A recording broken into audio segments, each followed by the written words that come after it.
Bung buka Tunggu lo. Kalau Subian kaku lo aja di. oh, ini kan memancing dari itu. Bisa kalau mau maju caleg bisa hubungi beliau kan. Bung tapi sedikit kan. Pak biar santai lah ya. Boleh sedikit. Buka Bung. Oke. Mulai. Bu Rikdal. Ya, Bung. Oke ini. Oke. Oke.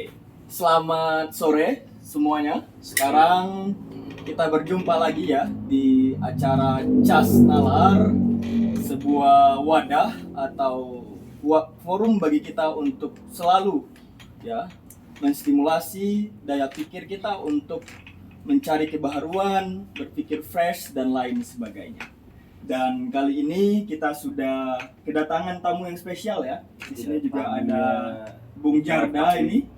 Dan kita sudah ditemani oleh Teman ngobrol ya, aktivis banyak sekali ini ya, Label biasa ya. sekali Dari mahasiswa loh. dari mahasiswa ya, mulai dari sekretaris KNPI Ya. apalagi sekretaris kami dan lain sebagainya. Iya. Sungguh kaya sekali akan pengalaman dan kita sangat beruntung sekali di sore ini bisa berbincang-bincang santai dengan beliau. Tidak lain tidak bukan Bung Rikdal Fadli. Bagaimana kabarnya Bung? Alhamdulillah sehat, Bung. Sehat ya? Ini sepertinya sangat sibuk sekali nih sekarang. Iya. Sehat ya, sehat selalu ya.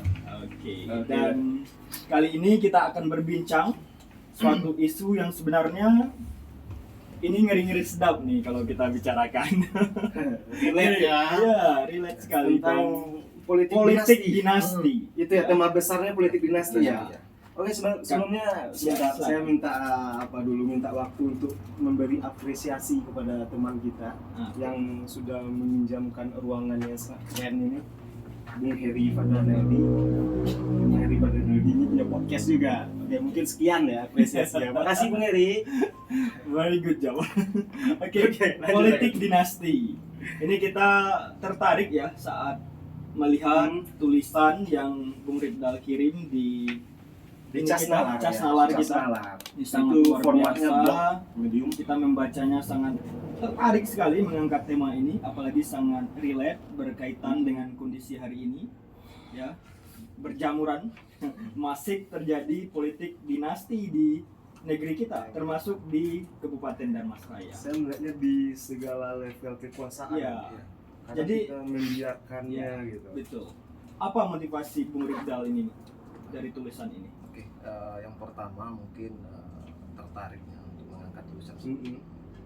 Karena memang di lembaga survei negara institut itu perpolitikan dinasti itu naik signifikan di tahun 2020. Nah, memang kita melihat dan merunut di Kabupaten Darmasraya itu memang sangat terbukti juga gitu kan. Nah, jadi perpolitikan dinasti ini memang menghambat kepada generasi-generasi ataupun anak-anak muda yang berpotensi, sehingga laboratorium pendidikan partai politik itu tidak berjalan. Karena perpolitikan dinasti itu sama dengan mewariskan kepada keturunannya, sehingga bagi putra-putri terbaik yang ingin mencalonkan diri sehingga belum terhambat gitu. Karena dengan lahirnya perpolitikan dinasti ini banyak yang menjadi berdansa-dansa lah kader-kader politik untuk mencari partai yang bisa untuk bernaung diam. Alhamdulillah dengan ketika itu saya inisiatif membuat tulisan, alhamdulillah Bung Jakarta Welcome ya, langsung menyambut ya. menyambut dengan Cas Nalar. Cas Nalar. Mungkin itu sedikit gambaran kata pengantarnya. Karena kalau seandainya memang masih mekar pendidikan dinasti ini, maka terhalanglah bagi kader-kader yang bernaung partai politik, sehingga tujuan kebersamaan itu tidak tercapai, sehingga hanya mencapai tujuan sekelompok saja gitu. Itu. Oke, tapi begini Bung, ini kan sudah demokratis sekali ya. Iya. Contohnya nih, si A memiliki seorang adik Ya. ataupun saudara yang ingin maju contohnya. Si Ya. A ini contohnya selevel gubernur, lalu memiliki seorang adik atau saudara yang juga ingin maju di level bupati contohnya. Tapi kan itu prosesnya demokratis, dipilih oleh rakyat. Jadi apa yang salah di sana? Ya, yang salah itu kan kalau seandainya seperti ini, Prof ya. Ya. Karena Bang Prof ini yang dikenalkan Prof Dodi gitu. Provokator kalau saya. Provokator ya. Jadi seperti Provokator. ini ya Bang Prof. Kalau kita melihat kalau masih tidak diatasi dengan perpolitikan dinasti ini, contoh seperti ini. Kalau seandainya nanti contohnya saya memiliki partai politik gitu. Oke. Jadi nanti kalau seandainya nanti saya wariskan kepada keturunan saya ataupun keluarga saya, sehingga kawan-kawan yang satu sama dapil dengan beliau itu tidak berani untuk bergabung gitu. Karena beliau telah memiliki kekuasaan tersendiri. Nah jadi kan menghambat. Makanya sama kita ketahui untuk pemilu tahun 2024 ini kan banyak partai politik yang lahir. Karena tak lepas dari lahirnya politikan dinasti itu. Gitu. Itu memang secara apanya sistemnya itu hal yang biasa namanya sistem demokrasi. Berarti demokrasi dibajak oleh dinasti-dinasti gitu. Kan. Tapi saya melihatnya lebih ini waktu mengedit tulisan itu, Ya. saya melihatnya ini kita seperti menormalkan maksudnya Sudah dijadikan sebagai ini ya. normatif aja, Iya. normatif ya, gitu kan. Kita tidak pernah pengen menggugat gitu dengan suatu gerak politik yang progresif gitu kan. Kita tidak apa ya, kita ya sudahlah itu target takdirnya karena sudah punya duit banyak wajar lah, karena yang seperti itu yang kita seharusnya mendobrak itu dan melakukan perlawanan gitu. Perlawanan ke ngapain dipilih itu, kita bukan di sistem feodal lagi gitu kan. Walaupun mereka mengatakan demokrasi, karena demokrasi itu baik, tidak sempurna gitu. Ada celah di situ, dan itu yang dimanfaatkan oleh para turunan itu tadi. Jadi survei tadi bisa diceritakan sedikit. Nah, jadi gini Bung, ada salah satu ketika itu kami ngobrol lah, diskusi ringan dengan para senior. Memang senior ini adalah merupakan terlahir dari Renang Minang ya. Namun beliau ini memang sudah di kancah nasional gitu. Dan beliau menyampaikan ketika itu beliau mengambil keputusan untuk keluar dari partai politik itu tersebut, padahal dia sudah bertahun-tahun untuk bertahan di politik itu. Tapi ada satu Identitas statement yang beliau partainya sampaikan ya. Bisa kita congkel dikit. Nah, jadi ketika Rahasia itu perusahaan. rahasia perusahaan kan. Ketika itu beliau sampaikan ada satu statement beliau yang menarik. Kalau saya tidak keluar dari partai ini, walaupun saya sudah berdarah-darah di partai ini, tapi saya tidak akan bisa menjadi besar. Karena memang partai yang ini, partai yang telah lama saya berproses ini, tak akan lepas dari hierarki keluarganya. Nah, jadi akhirnya beliau untuk bergabung di partai yang lain, sehingga beliau bisa sukses sampai menjadi di bagian kabinet. Nah, jadi sampai juga di saat sekarang, ya kan, setelah saya diskusi dengan tokoh-tokoh politik contohnya, itu banyak sekarang itu calon-calon legislatif ini yang mau mendaftar kemarin itu ganda gitu. Ganda maksud. Ganda. Kayak Aldi Taher itu. Aldi Taher. Daftar Itu di nggak dinasti loh. PBB di Perindo juga. Kalau politik Iya. hubungannya dengan dinasti aja nanti- apa gitu. Nah, contohnya seperti Ah. kenapa terjadi ganda? Karena memang kader-kader ini melihat peluang gitu, menteropong gitu. Nah, kalau seandainya beliau ingin bergabung di partai si A, dia melihat dulu gitu, apakah ada keturunannya atau ada warisan-warisannya. Nah, ketika memang ada, beliau akhirnya berdansa dengan partai yang lain sehingga beliau tidak sanggup untuk bertarung di partai yang ada warisan politikan dinasti ini. Kita kan terhambat.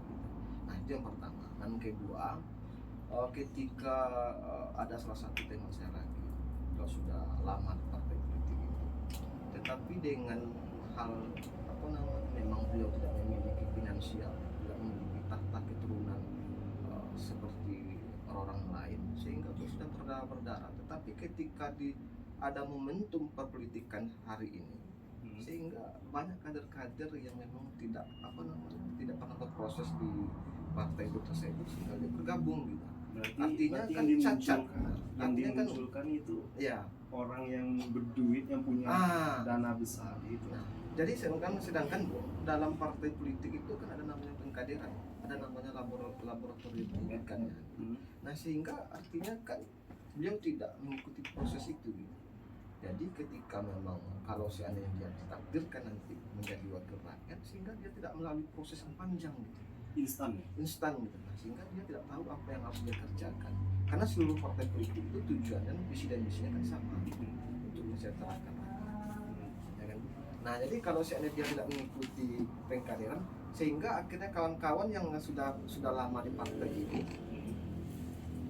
percuma. Tetapi gini Bu, tadi saya nangkap poinnya ya. Ada contohnya kasus sebuah case di mana ada beberapa orang yang akhirnya pindah partai, mencari peluang baru ketika terhimpit gelombangnya dalam tanda kutip dari sejenis politik dinasti ini seperti itu ya. Tapi apa bedanya sikap seperti itu, sikap oportunis seperti itu dengan mereka-mereka yang dicap sebagai penerus tahta dari keluarganya ini? Kan oportunis juga jadi.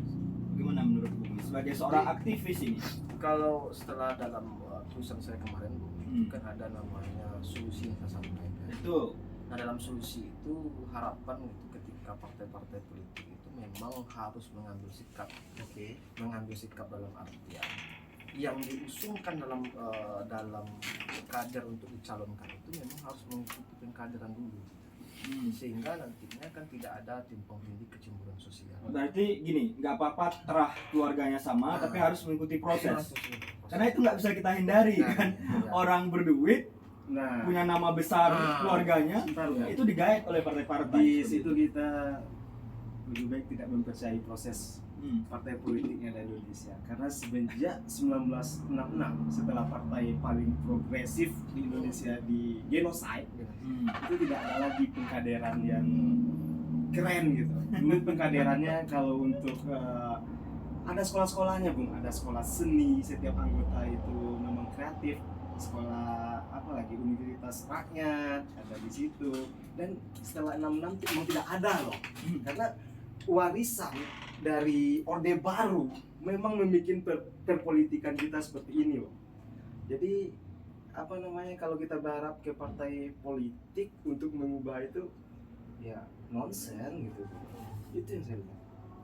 Jadi itu kalau dari lihat solusi Ibu itu sebagus apapun solusi Ibu. Jadi jangan berharap lah kan. Orang sama Tuhan ya. Selanjutnya lanjut. Jadi begitu ya. Tapi begini ya, ketika kita berbicara tentang politik dinasti tadi, kita coba balik lagi. Saya rasa ini suatu lingkaran setan ya kalau kita bisa menyebutnya.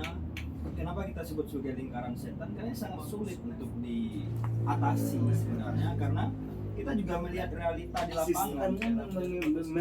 Mengizinkan seperti itu. Jadi apa yang harus kita lakukan gitu sebagai pemuda aktivis yang berangkat dari bawah, berdarah-darah, berjuang di bawah? Salah satu jalannya itu golput. Kita nggak usah percaya dengan itu. Serius. Bagaimana tuh, Bung? Karena itu solusi satu-satunya melihatnya, Bung. Jadi dengan persoalan seperti itu sehingga terlahir partai-partai yang sekarang.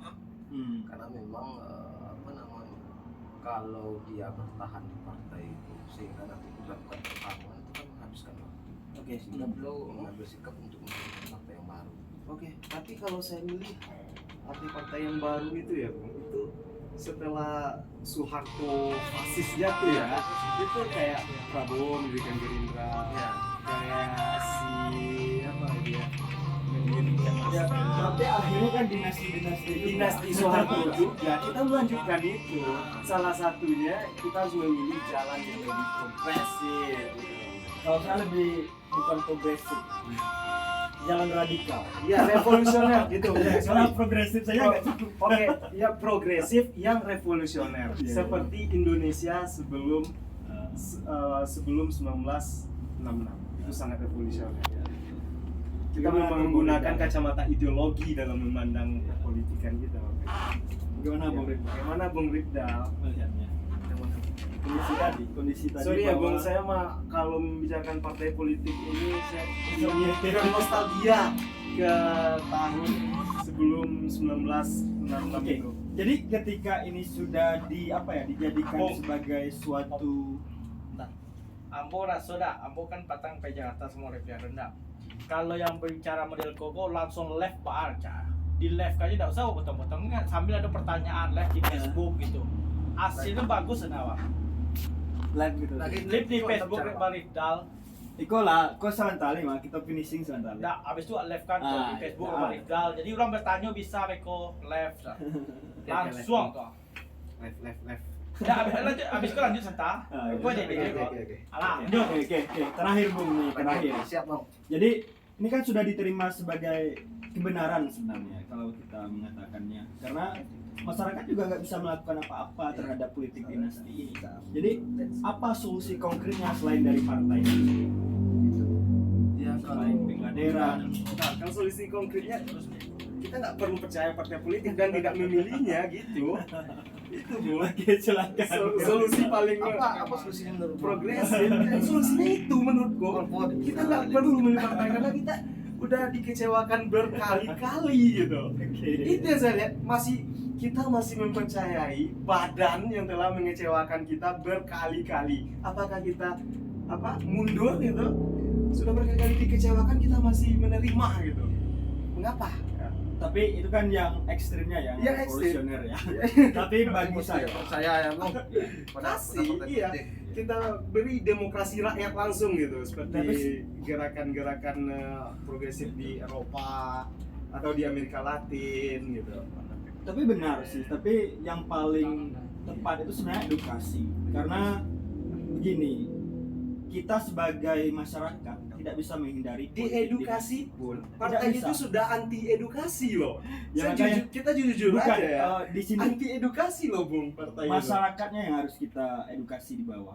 Karena masyarakat memang tidak bisa menghindari politik Iya. dinasti kan.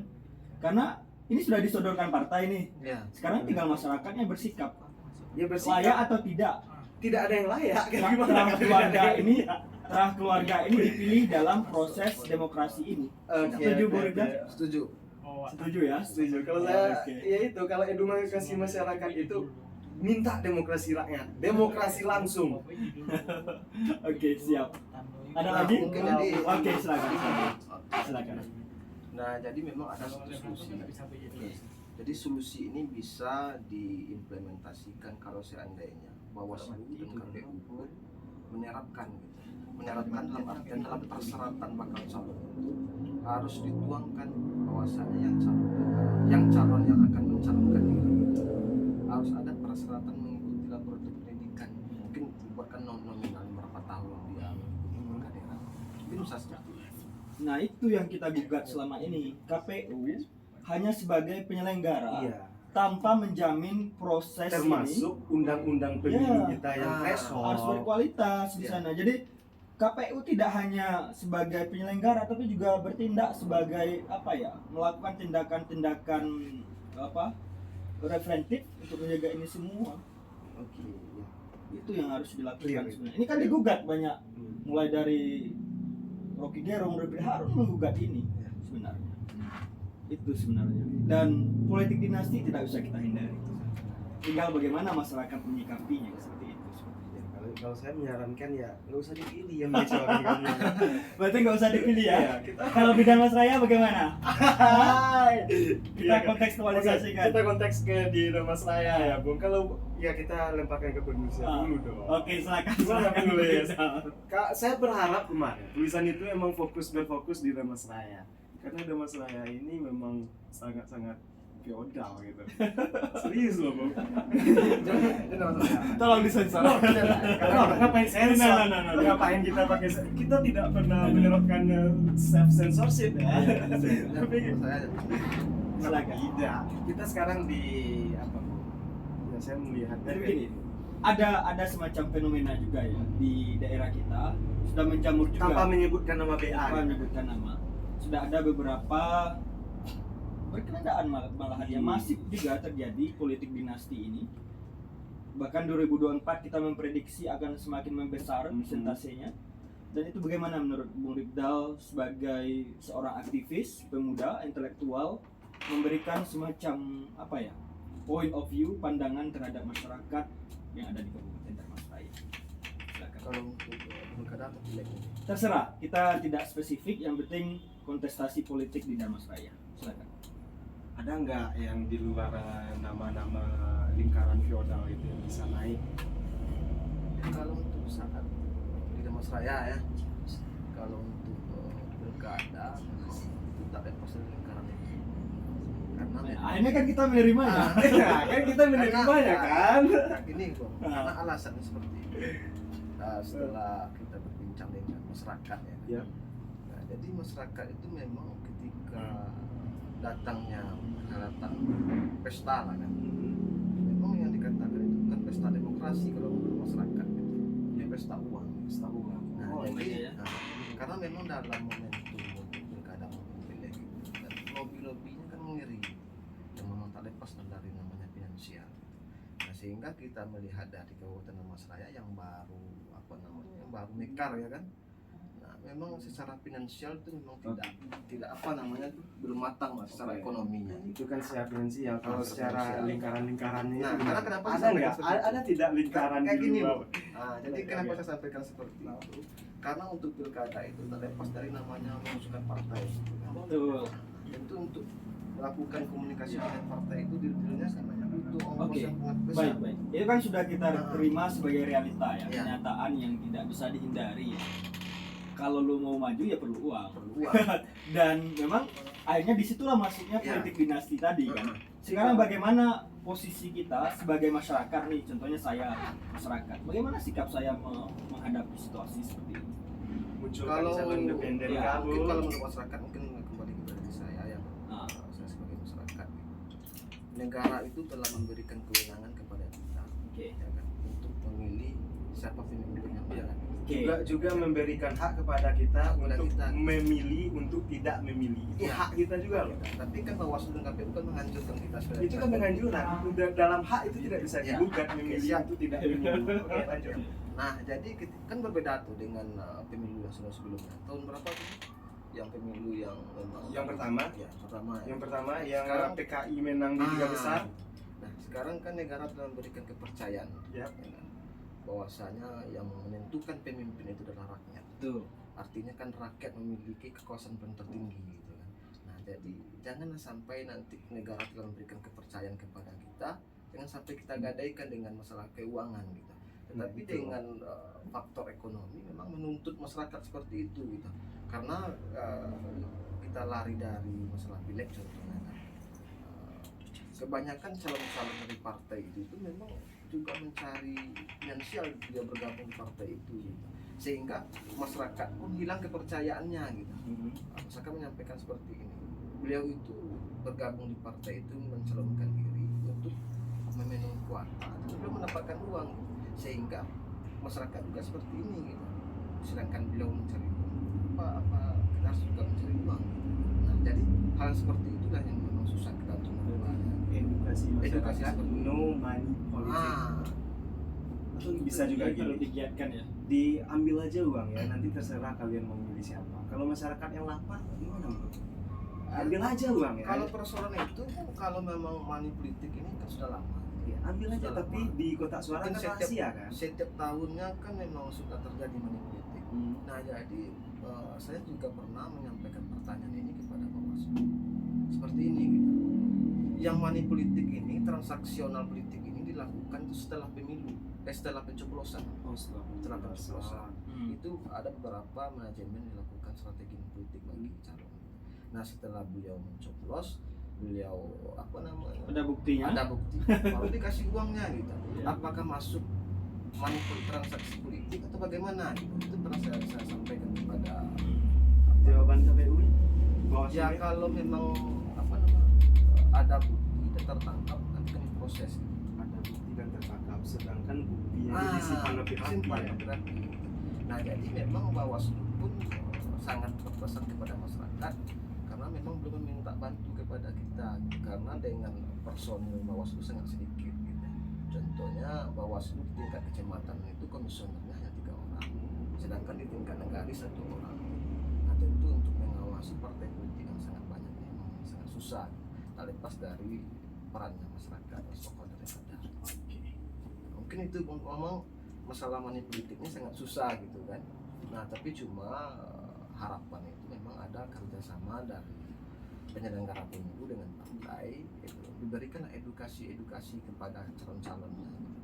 Sedangkan calon ini adalah sebagai wakil rakyat nantinya gitu. Memang memiliki karakter yang bagus lah. bisa Terakhir sampai. mungkin Bung Jarda silakan disimpulkan. Oke, jadi saya belum melihat jawaban yang konkret dari Bung Rifdal. Tadi pertanyaannya seperti ini, soal dinasti politik ya di nama saya ini, yang ditakutkan ada tidak dari yang ada nggak selain yang berkuasa sekarang di luar negara yang bisa muncul ya? Muncul misalnya sebagai eksekutif, misalnya sebagai bupati atau apa ya, di luar kekuasaan yang sedang berkuasa sekarang. Ya. Jadi kalau saya melihatnya agak pesimis ya Bung, kok setelah ini pasti ini, setelah ini dikaderkan untuk ini. Itu yang saya lihat. Iya. Tapi saya belum melihat jawaban konkret itu dari Bung tadi mengarahkannya ke money politik. Iya, kalau jawaban itu Bung, jawabannya itu memang terlepas dari kerjasamanya penyelenggara dengan partai politik. Ya bagaimana mengapain gitu ya, mengawasi dinasti itu kalau Karena penyelenggara kita tidak gini, ada gitu. kita kan tidak bisa juga melarang Iya. orang. Ya, prinsipnya gitu kan. Setiap warga negara Indonesia ya Iya. berhak mengajukan diri selagi sehat Jasmani, jasmaninya, ya, rohaninya ya, dan lain sepakat. sebagainya. Itu kita terima sebagai kenyataan yang Sebagai tidak bisa kita kenyataan, ya. elakkan. Tapi potensi mendobraknya itu loh, Nah itulah yang dibutuhkan pergerakan dari akar rumput. penyelenggara, termasuk kerjasama penyelenggara, pemuda, para aktivis, termasuk gerakan-gerakan di kampus. Gerakan akar rumput juga. Iya, itu yang kita butuhkan. Kita terlalu elitis kampus dan Tidak apa-apa, ini kerjasama yang Hmm. saling padu yang bisa kita gerakkan untuk melawan ini semua. Karena kita melarang orang juga nggak bisa. bisa. iya kalau Kita melarang orang nggak bisa. Hmm. Sekarang bagaimana kita di bawah melakukan maksudnya menimbun kekuatan, ya? alihkannya itu melarang orang itu tidak ada dalam poin tadi Bung. Iya, Yang betul. kita Maksudnya begini. harapkan itu gimana ya, kita mengubah jalannya itu loh, karena itu terlalu kuat dan saya melihatnya kita permisif loh dengan itu, kita bahkan mendukungnya gitu. Bukan, makanya tindakan permisif itu harus mulai dari apa ya? Memberantasnya ya edukasi, tidak lain. Berarti kita dapat menyimpulkan untuk menghindari dinasti yang berkuasa dibutuhkan Edukasi, itu pada kesimpulan masyarakat. kita. Berarti itu Ya. kesimpulannya. Ya. Oke.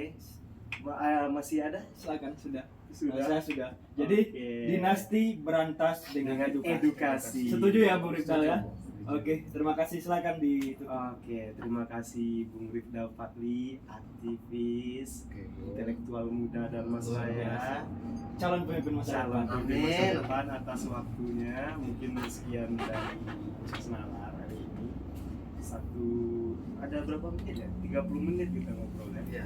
Sekitar itu. Mungkin kurang, mudah-mudahan ada manfaatnya kita ngobrol. Maaf tadi ada yang di luar konteks karena saya selalu melihatnya dari kacamata sejarah ya Bu.